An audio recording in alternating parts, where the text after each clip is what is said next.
What's up, everybody? Back for another Empower America show with the Hodge twins. You know these boys, Keith and Kevin. I spelled the name right today. We figured it out. And we're talking about the debt ceiling. Listen, I know there's been a lot of conversation that you've been hearing out there, a lot of people talking about it. And we want to give you some stuff that I think you're going to make you look at it maybe a little bit differently. And the question is the debt ceiling, not debt ceiling, the debt ceiling. Yeah. Is it good or bad? And I think there's some good and bad to both of it, guys. You know, a lot of times there's so much conversation. You guys see this in your political commentary and a lot of stuff where it's people like, oh, this is bad. It's the end of the world. It's all this stuff. You know, find your ditch like we talked about last. You know, what are we going to do? And there's good and bad of everything, isn't there? Yeah. Oh, yeah. Yes, every year, though. Yeah. And when it comes around every year, this whole debt ceiling comes up, and it's like it's the first time for everybody. Yeah. Like they don't realize this happens every single year. Yeah, it's funny. They say, oh, it's the Republicans' fault. Oh, it's the liberals' fault. It's like every year, each party is pointing fingers at one another. Well, what happens, listen, even from a micro level, so you got macro and you got micro, and you go all the way down. Now, this is federal, and I'm going to bring it down to kind of the state and municipal level for a minute. This doesn't necessarily affect the debt ceiling. But what happens in governments, a lot of people don't know this. What happens in governments is if there's an office, whether it's local or state or whatever, they're given a budget for whatever they spend every year. And if they're in a situation where they don't spend that budget for the year, they get less the next year. Oh. So they're literally in a place where they're like... It's kind of like construction. Yeah, exactly. I remember in Pennsylvania, we were in a place, there's Highway 22 from Altoona to Pittsburgh. They have been working on that road since 1977. You know what? I noticed that when I was living in Orange County. I said, why is they always working on this damn road? Yeah, exactly. It's like, it's fine. Drive on it. It's okay. Right, yeah. Right. You know, but first off, I don't think they do the best job in the beginning. But when you talk about the debt ceiling, obviously the negative of it not passing is the fact that, you know, the country, the economy could shut down. Now, not everything's going to shut down. It's just what would shut down is what we cannot borrow from the debt. So let's make the math real simple. Let's say our economy, which really, when you think about the economy, we're talking about the government programs. Right. You know, the military, defense, FBI, all of these budgets. So let's say the cost for core key programs, you know, Social Security, Medicare, all this stuff. Let's say the cost was $100,000 a year, just to make the math simple, right?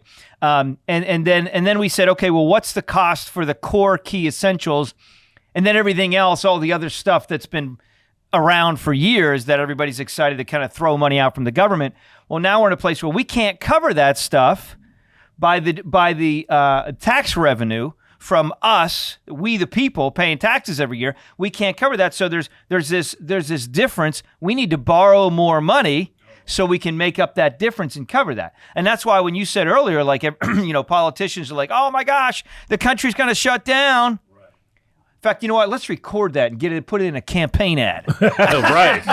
Yeah, it's like every year the same thing. What happens if they don't raise the debt ceiling? So if they don't raise the debt ceiling, what happens is then we're in a place where we are only able to support. The country doesn't shut down.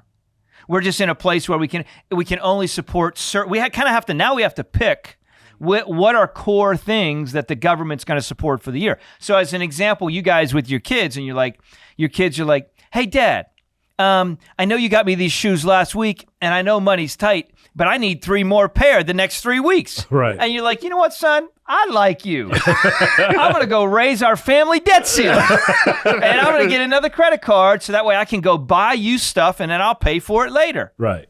So that's essentially what happens, right? And so obviously there's a huge need for fiscal responsibility. Yeah.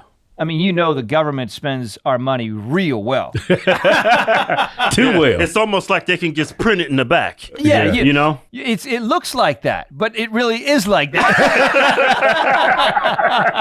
I mean, at the end of the day, the Fed, the ones printing the money, we know this, and if you don't know this, you know this. The Federal Reserve is about as federal as Federal Express. Yeah, so it's a private company. Yeah. Never been audited. Private company. By the way, if you want to go down a little rabbit trail, read the book, The Creature from Jekyll Island.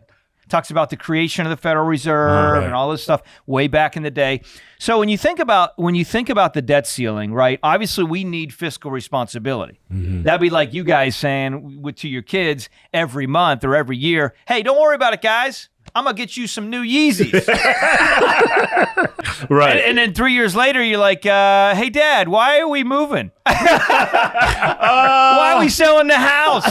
Had to file bankruptcy, son. Son, we can't print more money." Yeah, I'm out of money. And that's kind of the backstop in a lot of ways, obviously, or borrow more money. But what happens at some point in time is, yes, we can print money to kind of balance that. But also when we borrow more, it causes other people who are lending money to the U.S. to say, are we a good risk? We could get downgraded as a country. That's a challenge. So the debt ceiling deal, causing it to raise, causes us to be in a situation where all of the programs that they're spending money on, like $3 or $4 or $5 million to build a bridge for turtles, very important. Don't forget about the solar panels. Well, wait a minute. I just seen Biden said he lowered the debt by $3 trillion this year. Yeah. Well, so why they got to raise the debt ceiling? So a lot of times when they talk about these budgets, guys, these are budgets where they talk about, hey, here's what we did this year, but the numbers actually don't show out for 3, 4, 5, 8, 10 years. That's why a lot of times if you have a president, sometimes it'll run into the next president unless they change policies. Right? I mean, if you're in a place where you're running a business and you build up a marketing campaign and that marketing campaign ain't so good and you sell the business, maybe you sell a lot of things to make your books look good and somebody buying your company is like, wow, you guys are killing it. Meanwhile, you're like, I'm putting that in my pocket, and then they buy the company because the numbers look good. And the next year they're like, things that make you go, What happened? Is it me? the numbers ain't working. Right. Yeah. Right. So it's the idea of kicking the ball down the road. Now, here's what I will say. If our government was wise, that's a big IF. Yeah. Yeah.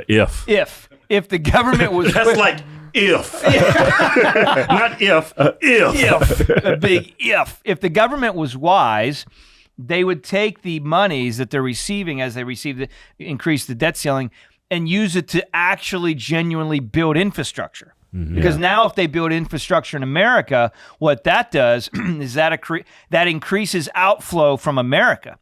That increases our productivity. That would increase jobs potentially here in America, which would raise our GDP, gross domestic product, which would cause us to be a more attractive country, and we'd have more gross output, which means we'd have more money to pay the debt down. Yeah, Right. Shouldn't they be doing that, though? They're Well, not doing it. They should be doing that, but guys, there's a lot of fat in the system. Right. It's like, it's like what we're seeing online today. Instead of selling the idea that people need to get health conscious, they'll be like, hey, guys, let me show you this shirt that don't make you look so fat.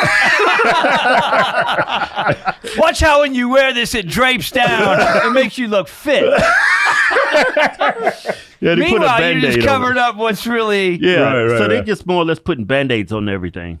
Well, I don't know if they own stock in Johnson & Johnson. Right. But at the end of the day, the Band-Aid company is doing real well. Real well. So when you think about what does this mean when you're talking about you personally, right? Well, how this affects you, how you become more empowered in this process is you say, okay, we can't control the government, Yeah. Right.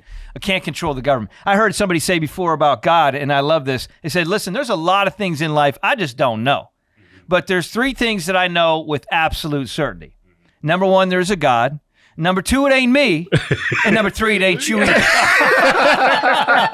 Okay? So, well, we know that the 1 + 1 is 2. Right. Yeah. Now it's like, what does this mean for us personally? We can't control the government. Yeah. So what we got to do is we got to be more fiscally responsible ourselves. We got to take action, unfortunately, that our government's not. Yeah. So that way, when we're in a place, if stuff hits the fan, we're at least in a situation with our own local personal economies where we don't have a bunch of expenditures going out and we don't have to move to the to the pit. To the side of the tracks. Yeah, exactly. All about staying on the right side of the tracks. That's the key. But those are good questions, good things. So that's some good and bad with the debt ceiling. Guys, any second to last word? What are you thinking? Go buy some gold. I'm buying Bitcoin. Bitcoin or Bitcoin? Bitcoin. Bitcoin. That's a new one coming. That's going to be a meme coin. Bitcoin. That's going to shoot up real fast. I gotta say it proper. Bitcoin. There you go. Yeah. Coin. Say it like your lips aren't chapped.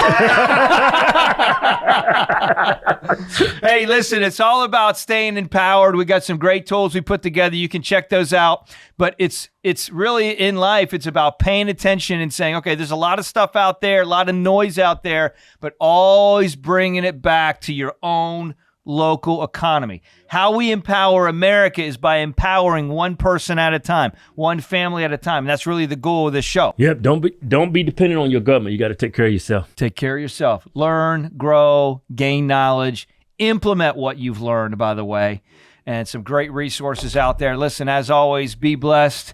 Stay empowered. Boom. Peace out. Yeah.